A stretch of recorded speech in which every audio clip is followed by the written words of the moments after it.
Hi, my name is Janice Howden, and I'm an author from Saskatoon. And today I'm talking to you from the Nutrien Wonderhub. Today I'm going to read to you from my award-winning children's book called Rescued. Our family adopted a dog named Hawkeye, and we renamed him Raj when he came to live with us. And then I began thinking about all the other rescue dogs that desperately need a forever home. I wrote Rescued because I wanted to teach young readers about care and respect for animals. I just wanted the kids to know that animals feel pain, sadness, loneliness, and they need love, just like humans do. And I wanted to encourage families to adopt a dog or a cat from a rescue shelter because they all deserve a happy home. Raj and I have shared his story with many elementary school students throughout Saskatchewan, and you can find Rescued in many of the school libraries. Rescued is Raj's story, and he helps tell it. And right away, you will see that he has an attitude.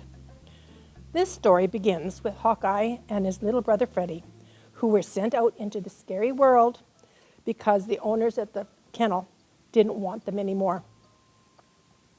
When they were hungry, they had to eat from garbage cans, and they slept in the park under some bushes.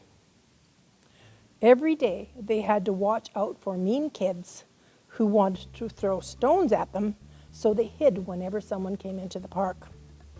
Until one day, they were caught and taken to an animal shelter.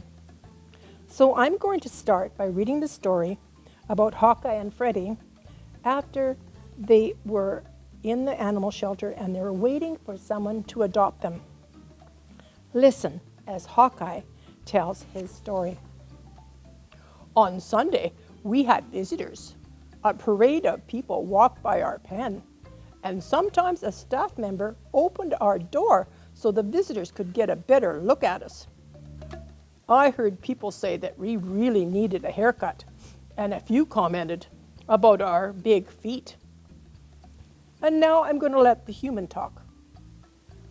As soon as I discovered that the SPCA had 2 Tibetan Terriers, I wanted to find out what these animals were like. I learned that Tibetan Terriers were bred in the high Himalayas and were used as mascots and watchdogs.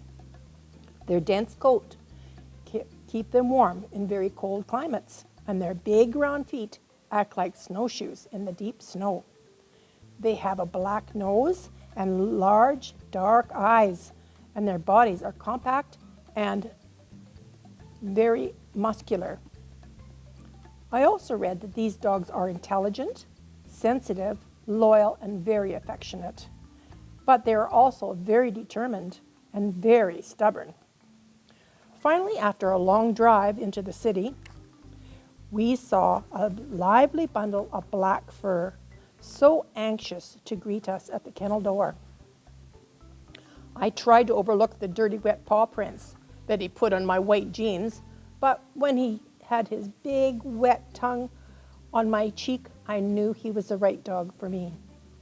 I fell in love with this little bundle of energy as soon as I saw him. Why, thank you. I liked you right away, too.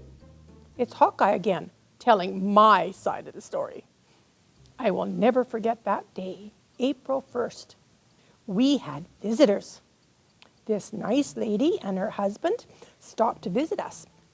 Freddie and I had already talked about what we were going to do the next time someone came to see us.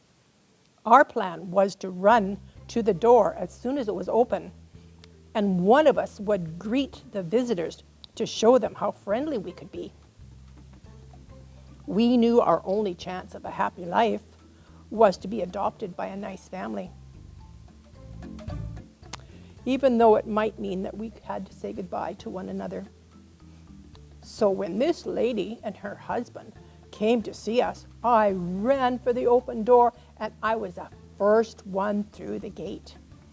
When the nice lady bent down to pet me, I jumped up to give her a big sloppy kiss. Right away, I remembered my big wet feet. Oops, right on her white pants. Sorry, I didn't mean to. But the lady just laughed and started talking to me and scratching me behind my ears and trying to look into my eyes through all that shaggy hair. I guess I must have made a good impression because we all went for a walk outside.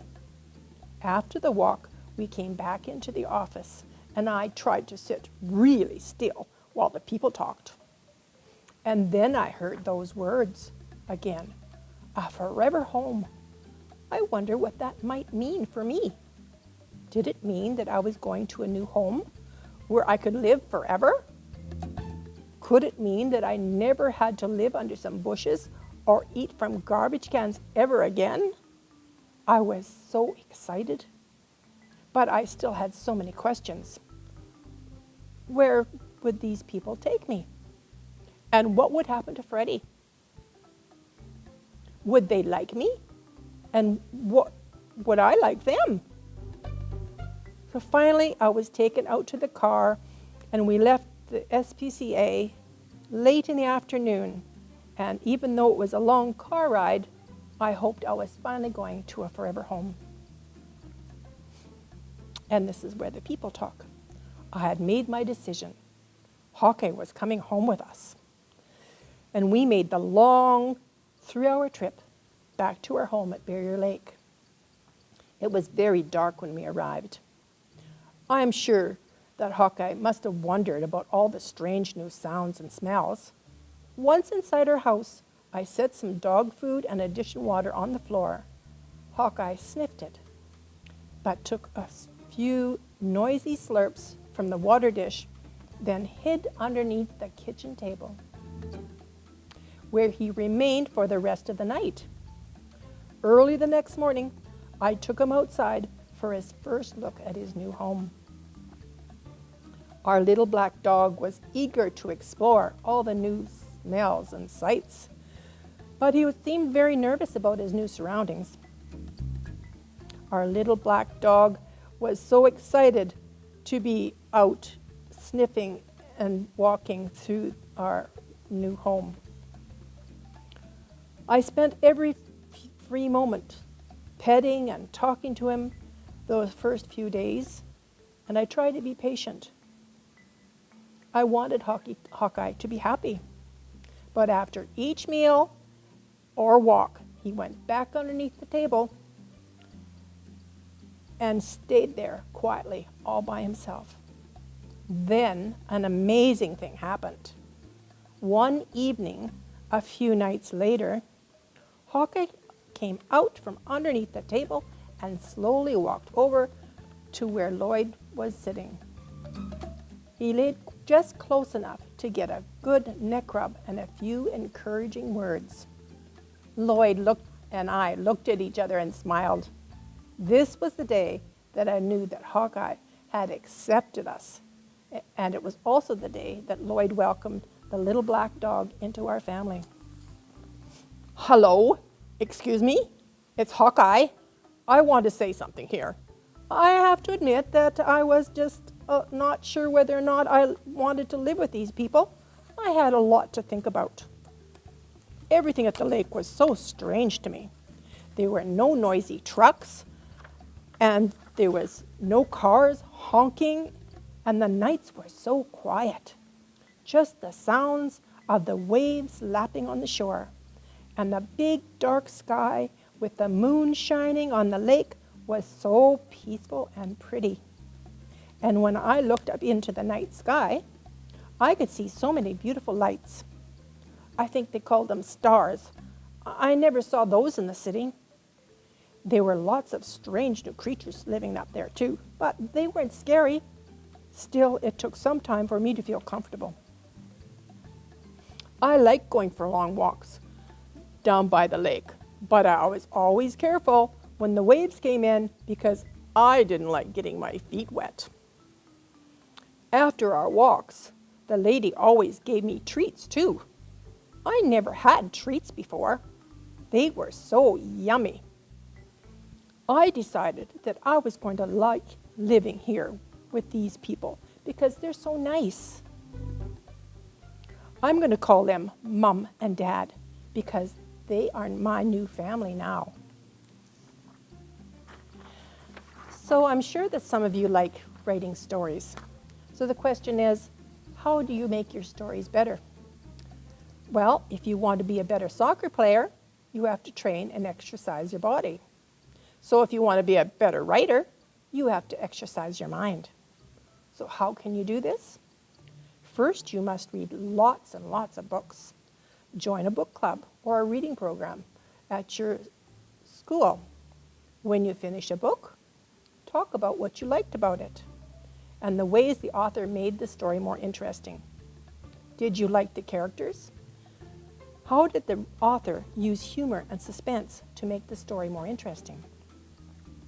Use emotion. Make your readers laugh and cry. And use lots of conversation between your characters so your readers learn how your characters feel and think. Remember, a story is just a movie without pictures. It's up to you to describe the picture for your readers. These tips will help you write better stories. So have fun reading and get writing. Thanks for joining the storytelling program that's available here at Nutrien's Wonderhub. Thank you and goodbye.